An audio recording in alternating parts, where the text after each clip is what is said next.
Un ancien président de l'Assemblée nationale en prison. Président du Sénat Akimi Kimi. Premier ministre Bakangi. Est-ce que tu as dit moi comme institution Nyoso Koka?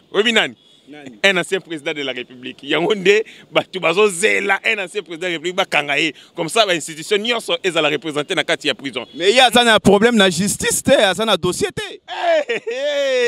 Bakangi m'a dit pogno. Bakangi m'a dit pogno beaucoup Kabila zana dossier. Mais Azaki ko travaille dans leadership yanan. Banan basala ba nani ayebisa bisote ke bandeko wana ba sala ba marché ba contrat gré ba polluer ba entreprise publique de l'état bazali ko yiba misolo ba ça nini détournement comme mode de gestion yo ko yebisa ke bandeko wana so ba kena justice ba uzonga gabo l'église tozolo ba église pe e koma ngo inféodé politique e kota makasi kuna ba koma na ba tendance ba koma na ba sentiment alingaka mutu oyote alingaka kolote alingaka tel c'est tout ça les problèmes. Quand ils ont désigné Ronsard Malonda, balobaki makambo ya politisation à la sanité, mais les lotango loi électorale et l'équipe et ont mis la charrie après le bœuf. Bazelino nous loi électorale et les cas ils ont désigné Ronsard Malonda. Mais cette fois-ci toke na normalité. Ngai nazape na makanisi na ngai. Par rapport à la loi Tchani, je dis ceci. Toute décision, toute initiative où elle sera prise et répondra à la logique mi-balé. La première logique est la nécessité. La seconde ou la deuxième logique est l'opportunité. Est-ce qu'il y a nécessité, il y a la loi Owana, n'a pas répondre. Est-ce qu'il y a opportunité, il y a la yango, n'a répondre. Bah Congolais ou Bazali, Bazota la biso na gauche cette télévision partout dans le monde, bah Kanisa peut pas répondre à ma question mi balé. Ceux qui va répondre à ma préoccupation mi balé, alors muta kolobake loi Tchani ezali malamuté ezali malamuté. Mais d'entre deux jeux, d'emblée na koyo kolobatel.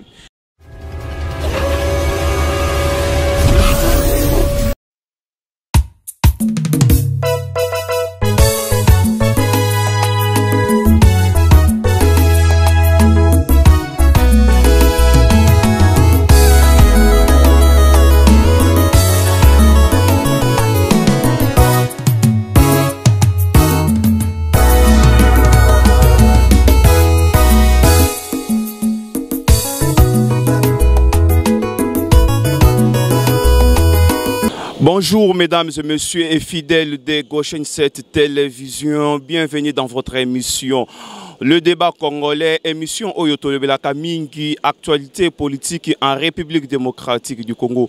Le lot Tokoyamba, moi Namboka, héritier Ngachi, Poto Meka un peu Kolobela actualité Oyo, Prepela Kibino Pona, Mukolo Yalelo. On prend l'image avec la technique et on revient après. Moi, Namboka lelo tokolobela makambo oyo etali désignation ya ba membre ya CENI déjà parlement epesi go naye pona parti nyo surtout composante ameka kobimisa ba membre, c'est-à-dire les chiens à bois la caravane passe selon ndenge bande comme ça opposition banda au contester loi oyo itali organisation ya CENI balobela ki yango mingi balobi ezali loi moko oyo ezo kotisa CENI na makambo ya politique, c'est-à-dire la politisation de la CENI. Votre avis? Merci beaucoup pour la motuna nayo, mais d'entrée de jeu tikana ibisa bandeko lobby wana d'une certaine opposition qui bazali ko sala maseki. Pourquoi? Na kati na bango bazali na moko ya ba leader na bango ezali ndeko Martin Fayulu. Monsieur Martin Fayulu azali député national élu de la circonscription de Lukunga. Azali na prérogative, azali na ba moyen nyonso légaux constitutionnel au EPCI ndingisa ya kokendo la proposition na kati Assemblée nationale pour que ait amendé loi portant la loi électorale. Mais à Sali Yangote, il est resté muet pendant tout ce temps-là. À Zeli loi électorale et les cas pour que juge la constitutionnalité, il y a des textes où les cours constitutionnels et valider loi wana pour que le loi ya koyebi sabiso ke loi wana ezali conformité, ezali boy.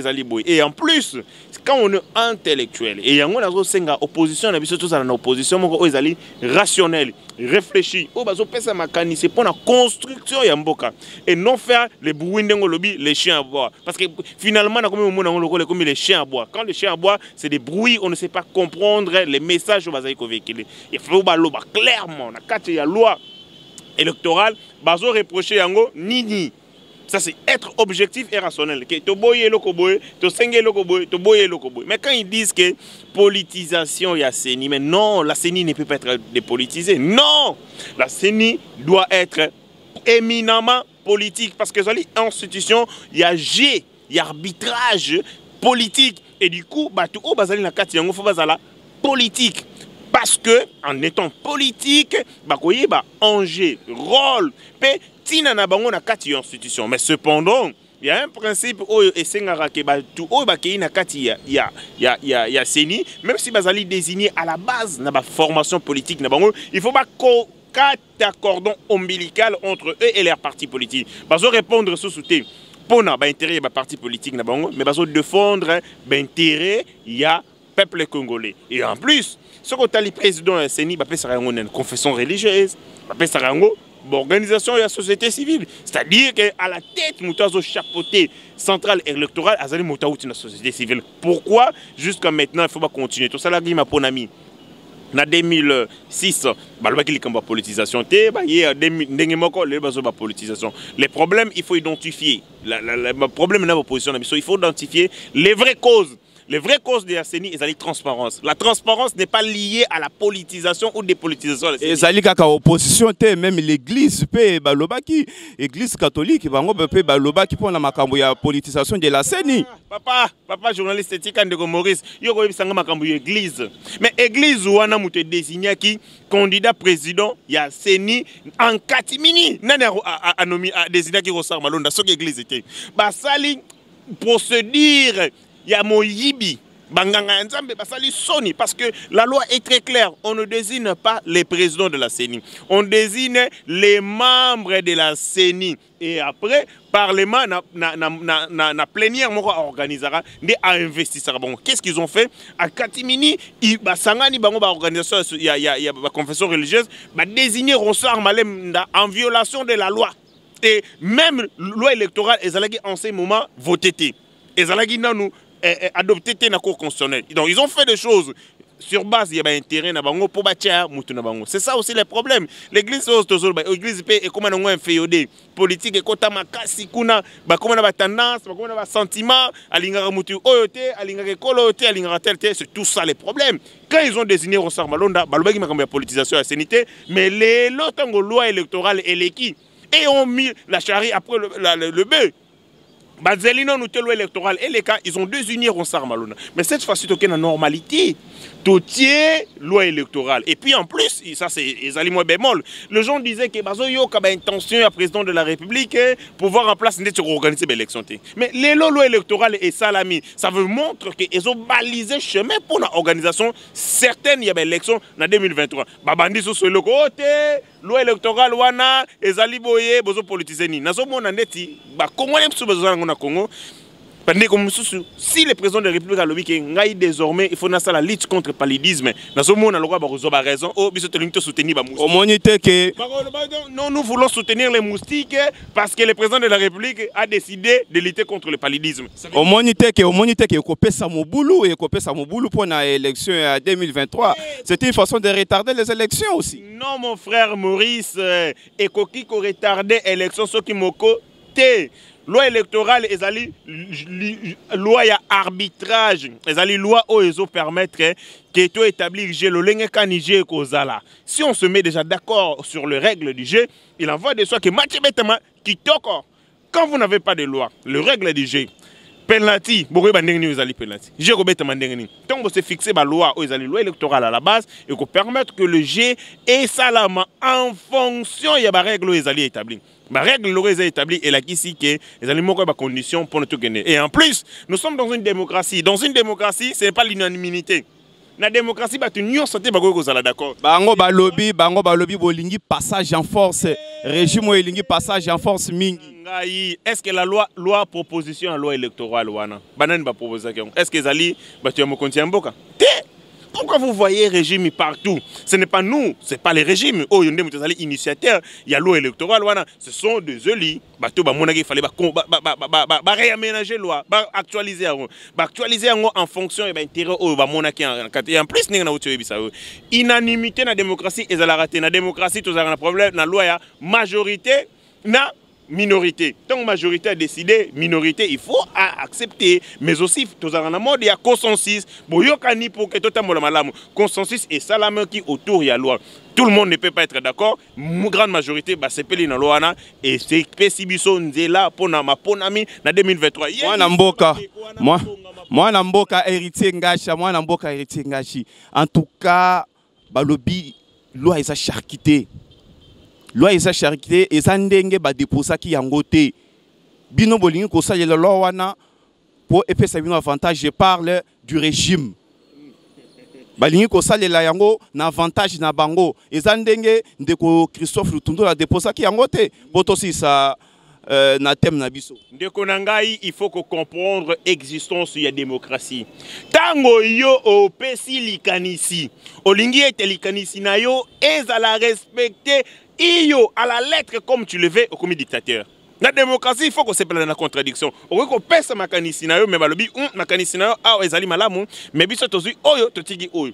Ba initiateur, notamment, Bandeko, Christophe, oyo, a commis lelo, vice-premier ministre, a sali sous parlementaire, na kati ya proposition, na ye, oyo, a pesa kiwana. Na kati, pour nako, bongi sa loi électorale. Mais ça n'a ma kambo, oyo, monsieur Zagi malamu. Eza makambo mususu oyo bambwati bamoni yango ezaki tina te abandonné yango. Est-ce que quand quelqu'un a initié proposition esengeli ba adopter yango à 100%, ce que mutalingi que proposition n'est à la respecter à 100%, wane comme dictature. Lokwa tozana kati dictature te ndeko Christophe Lutundo la yekuta lobite na ba ndeko mususu oyo bazali ko kanisa ete que cette loi a été charquitée ba yibi existence de démocratie. Effervescence de démocratie, il faut pas se pela opesi likanisi ba ndeko bandimi ndambu pe ba boyi mususu. Ceux qui bongote, ah, bandeko balingi batinda biso na dictature, wana to sepela yango te. Merci moi Namboka héritier Ngachi. En tout cas, fidèles téléspectateurs, bolandi bien na bokebi nyonso ndenge makanisi pe mayele ebimi awa. On prend le dossier Matata Mponyo Oyo aza sous mandat d'arrêt provisoire. Vous saluez cette décision de la justice. Après Mikolo Belé pour la monnaie déjà aux makasi vive l'état de droit. Non, état de droit ça makasi. C'est pour la première fois dans notre pays que l'état de droit et permettre que les institutions de la République aient à la représenter au plus haut niveau. Tout le monde au plus haut niveau. Ndenge ni mwana mboka. Mekana nuko yanola pour na ba téléspectateurs ba Hollanda biso. Au plus haut niveau, il a qui s'y était, nakala prison et zalaka lié à bakuluna. Mais si koyo prison est comme lié à institution, ça veut dire les institutions de la République sont représentées au plus haut niveau de la prison. Nakati na bango, tozalina président ya kala ya Assemblée nationale, Vital Kamerhe. Tozalina président ya Sénat, ndeko na biso azoki Alexis Tambwe Mwamba. Aza Vandui. Y'a personne qui va kangier à aucune prison boloko. Tozalina, Sikoyo, ancien premier ministre. N'est-ce pas que régler ça, règlement des comptes? Ndeko na règlement des comptes ndenge nini. Parce que la casse de bango Zalina, membre moko ya cash. C'est-à-dire, moto Zalina famille politique, il y a président de la République. J'aurais accepté. Thèse nayo, ceux qui bazalika ko kangabatu oyo bazalina cadre vexe ya mokonzamboka. Mais là, on a arrêté et des gens qui sont avec le président de la République. C'est-à-dire, état de droit, ils ont servir de la manière la plus forte, la plus rigoureuse au sein de la famille du président de la République, même Liban Nae. On continue dans un ancien président de l'Assemblée nationale en prison. Président du Sénat, Akimi Kimi. Premier ministre, Bakangi, Skwetselika Moutou, Moko pour l'institution, Nyose Koka. Un ancien président de la République. Yangonde, Batubazo Zela, un ancien président de la République, Bakangaye. Comme ça, l'institution, Nyose est à la représenter dans la prison. Mais il y a un problème dans la justice, il y a un dossier. Bakangi Matata Ponyo. Bakangi Matata Ponyo, Kabila Zana dossier. Mais Azaki, qu'on travaille dans le leadership, Yanan. Banan basala ba nani ayebisa bisote ke bandeko wana ba sala ba marché ba contrat gré ba polluer ba entreprise publique de l'état bazali ko yiba misolo ba ça nini détournement comme mode de gestion yo rebisa ke bandeko wana so ba kena justice ba kozonga ngabo ba kozonga indem non na zongi na dossier Matata Ponyo. Matata Ponyo bakangiye pona nini faut baye bango et puis en plus lobi ba congolais belé ba benga kingai pour me demander mais pona nini Matata Ponyo bakei na ye na prison té parce que quand mutazali na mandat d'arrêt provisoire o ba bengi map batiaka ye na prison, c'est-à-dire dans un centre carcéral tout au long il y a procès na yingi au salama. Le billet azali ancien premier ministre a koyi kokota bolo comme la marote. Bon, la loi est claire. Ce qu'on tali la loi batu parce que matata pono azali na ba immunité. Bande kono so azali na ba immunité, bazalaka jugé soit na cour de cassation, soit na cour constitutionnelle, soit na cour d'appel pour les députés provinciaux. Mais qu'est-ce qui se passe particularité Zalini? Ce qui est na loi portant procédure devant la cour de cassation, l'article 76 na yango, et zali ko manuela clair. Et puis, la loi portant organisation fonctionnement de la Cour constitutionnelle, article 106, alinéa D. Et là, ici, boy. Tango bande kona bazali ko bakangami bango na mandat d'arrêt provisoire. Ezali mandat définitivité. Lokola bazali na ba immunité, ba transformaka lié na bango ya détention ezali centre carcéral na résidence surveillée. Yango na matata pogno. Lokola bazali justiciable na premier degré et puis na dernier ressort devant la cour de cassation, ba ko ko tia na prison ya makala. Yango batindie na résidence surveillée. De résidence surveillée na ye ezali lié na ye ya mandat d'arrêt provisoire. Tango ba établir culpabilité na ye définitive nde ba chaye na makala akeno lia vungoro. Mais est-ce que loko mususu na makala baliaka madesu na masango vungore. Yé pas bon ma projet à Bukangalonzo. Soka tsala projet à Bukangalonzo bien alieta masango malamu kuna na prison. Mais je pense que hier kozwa chance on était pour à détruire pour ni projet ni. Mwana mboka héritier ngashi. Asambi na noté, ya asambi na noté. Mais matata ponyo, soko tali longi matata ponyo. Neng bando ko sabiso rigueur non, matata ponyo si tu regardes longi na ozomona million. Et longi ne pene longi pene mi yibi ya ba million. Et puis en plus selon on a se plaire na droite yangwana. Et mon droit pesa na bere révélé. Comment quelqu'un o ayibi nguba? Tango ba sambisie mbala moko soko ba mondi ba indice belé ya culpabilité, batindi malmo na prison centrale makala. Mais muto azali moyibi o ayibi ba million. Asali ba conséquences belé mi solo o ba ko financer gratuité de l'enseignement o ko tongela biso banzela o ko tongela biso hôpitaux o asali ba conséquences belé na ba famille za rompi ba enseigner ba ko za misolo bango te mais ba kay ko tika ye na résidence surveillée climatisée parce qu'azali immunité au moni amopé bolembu faiblesse ya droit.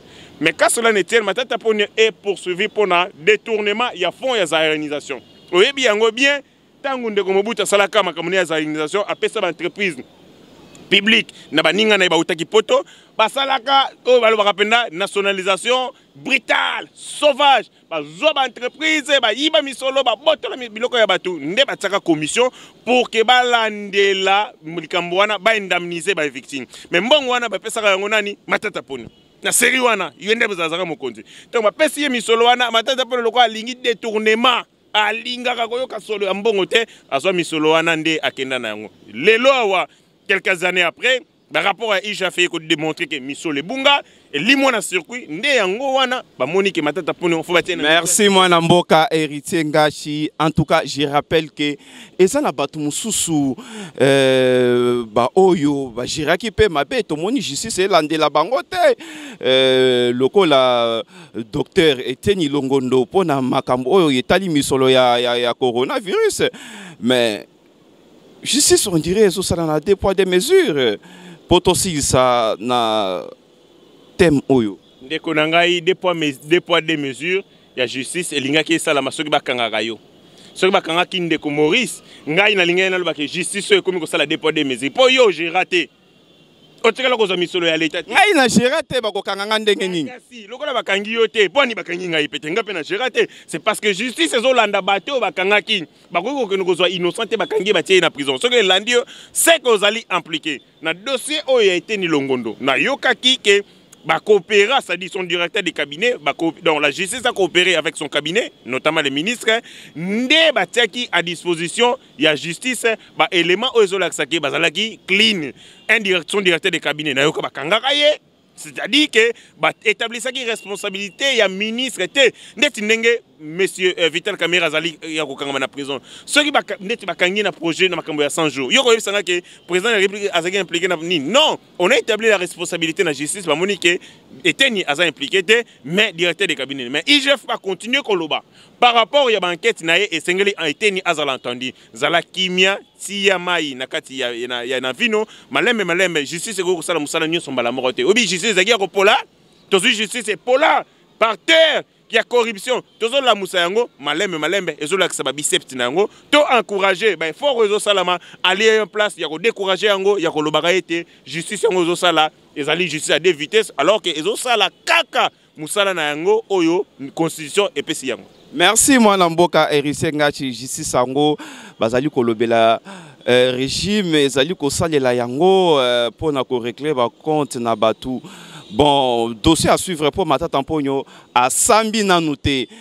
Moi, Namboka Héritier Ngacha, to koleka siko na likambo oyo etali ba suspension ya ba mandataire oyo ils a accéléré to moni lobby ba suspendaki na de OCC pe na ba entreprise mususu. Na conseil des ministres et la kisa qui était sur base de IGF que ba entreprise est belée à l'état, c'est-à-dire beaucoup de comités d'administration, des sur la direction de l'entreprise, basali impliqué dans l'affaire, il va faire des tournements. Le coup là, soupçon de détournement qu'on pesait sur Bango et c'est là qui prendre des mesures conservatoires de telle en sorte que qu'on épargne l'État congolais dans Moïbi, il y a des cowarants.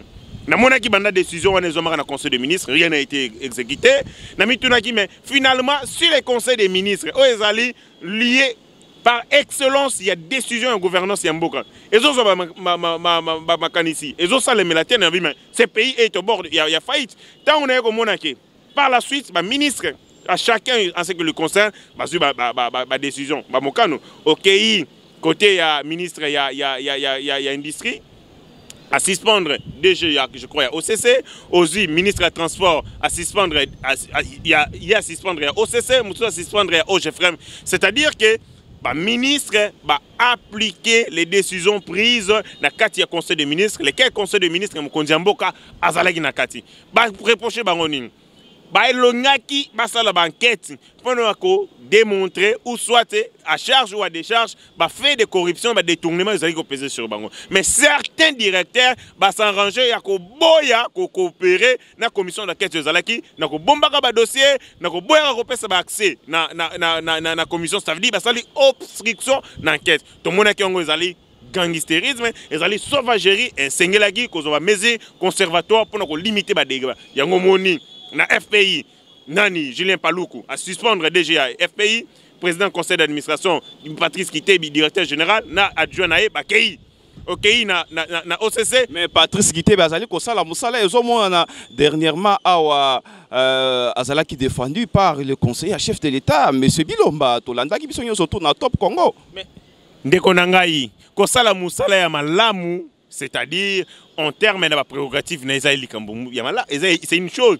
Mais quand il est-ce qu'il évite que Moutago Salamoussala peut malamu au bazo sengelaye, c'est-à-dire, il est en train de mobiliser les recettes de l'État, à traquer bateau solvable vis-à-vis, il y a FPI, mais en même temps, à Iba Misolo. C'est-à-dire, quand quelqu'un a couvrir la dette malamu, il y a FPI, Ata Ibi Misolo, Tokanga Misu, Tolo Basso Souté, non.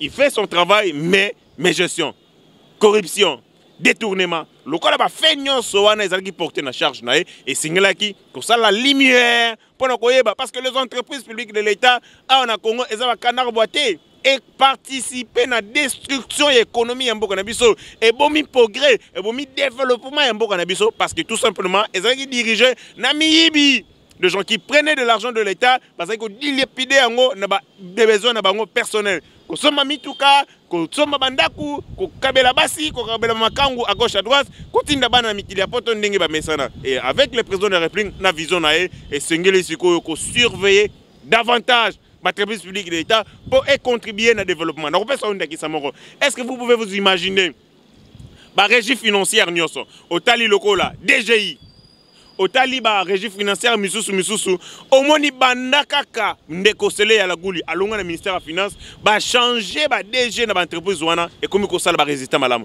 DGI à l'équisi assignation x3 ça dit ba ebisi ndeti mobiliser 1 million de dollars pour na sanza oyo mais FDGI a mobilisé 3 millions. Parce que tout simplement, sérieux Koti, nous avons des gens rigoureux, net DGI, nous avons le pasteur Moukadi, Barnabé, ou Azosala Moussala Makasi, parce que tout simplement maintenant, République, il y a gang, et si république est intouchable et sili. Ce qu'on yibi misolo ya l'État, ce qui va nommer yeba qui va tindio pembeni à prison. Quand ils volent l'argent de l'État, ok, imbalamoro na prison, sérieux wana yango esali ke misolo ya l'État ezala renfloué, moye ba tuba yiba yango ba tsango na ba mabenga na bango ezali sauté. Mwana mboka, est-ce que ezate que po ba boy kokota union sacrée nde bozali kolongola bango bozali kobalaye bango, c'est ça po ba boy kokota union sacrée poto 6 ndeko na ngai union sacrée ezali imperté tata moko mama moko ekolo bomo te union sacrée ezali vision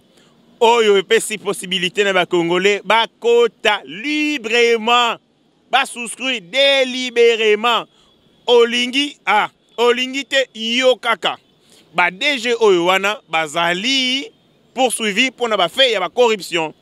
Conseil des ministres sur base ya rapport IGF établissaki que moyibe eza makasi magou ezali makasi na entreprise publique de l'État et sengeli kotia sembo kotia ordre pour que l'État congolais a continué à la victime ya moyibi ya bato wana te tango lelo bazui mesure conservatoire pona kotia bandeko wana à l'abri ya menace na misolo ya l'État po bango bakoma ko bangisa nde misolo ya l'État ce que moni bango pe mena misolo ya l'État bangaka po bayebi ke miyibi baye bâtir bango à l'abri ya menace pour que toyeba vérité ina moni ezali ni règlement des comptes ni makambo ya obligé bango bakota na union sacrée parce que union sacrée ezali MPRT où on oblige les gens d'y adhérer bato bazokota librement bato bazoquitter librement sans conséquence.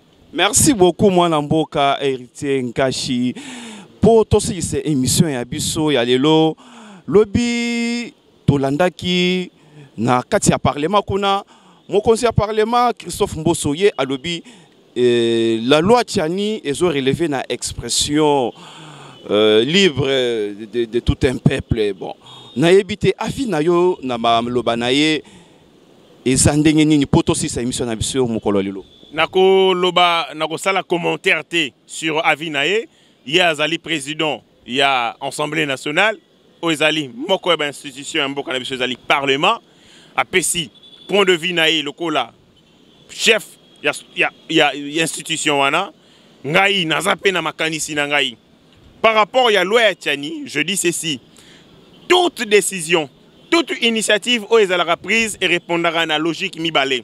La première logique est la nécessité, la seconde ou la deuxième logique est l'opportunité.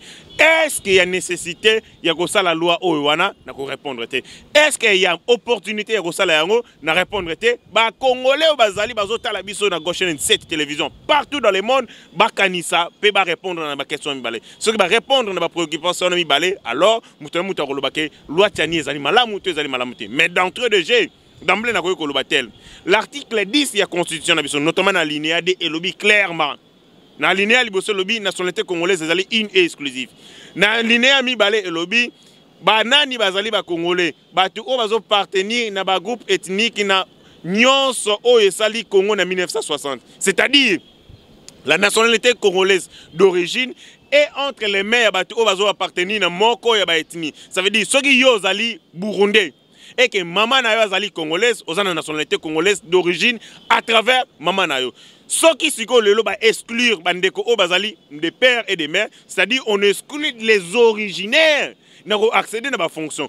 D'où il faut revoir même constitution pour que tu établir de manière claire qui y a la nationalité congolaise d'origine. Est-ce que ezali muto azali na ba tata mi balé, ba parents mi balé congolais?